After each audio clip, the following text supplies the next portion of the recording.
Көз карандысыз, ачык айкын, бурмалоосуз көрсөтүүлөрдү бир гана Үмүт ТВдан көрүңүздөр. Үмүт ТВ эл кызматында. Бишкек шаардык соту 1-май райондук соту Мелис Болотбаевдин ВФ соода борборун пайдаланууга тыюу салган чечимин жарым-жартылайын жокко чыгарды. Өткөн жумада аталган соода борборунда иштеген ижарачылар жана жумушчулар бийликке кайрылып, укуктарын коргоп берүүнү өтүнүшкөн. Бүгүн шаардык соттун алдында ижарачылар дагы келип төмөндөгүлөргө токтолду. Биз бүгүн бул жерде Бишкек шаардык сотунун астында жыйналып турабыз. ВФ центрдин арендаторлору. Себеби бизге жумуш иштөөгө азыр тоскоолдуктар болуп атат.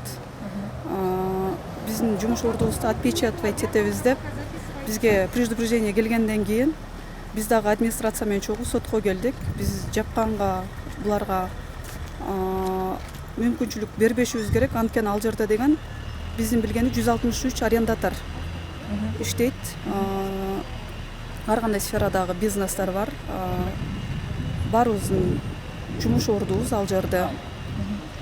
Канча убакыттан бери ансызда карантинде жабык турдук. Ал эми положенный нерсе болду. Мындан кийин отпечатывать этип салса, биздики кайра качан ачылат, кандай болот, аны билбегенибиз үчүн баардыгыбыз бул жерге аз акча жумшабаганыбыз үчүн, баарыбыздын ал жерде жумуш орундарыбыз болгон үчүн бизди жапканына мүмкүнчүлүк бербей турганыбызды үнүбүздү угузганы келдик. Ошондой эле ижарачылардын кызыкчылыгын коргогон укук коргоочу Азамат Алмашев төмөндөгүлөргө токтолду. По поводу вынесенного решения Бишкекского городского суда. Бүгүн биздин иш боюнча бирден бир туура чечим кабыл алынды деп эсептейм. Ижарачылар дагы ыраазы болушту.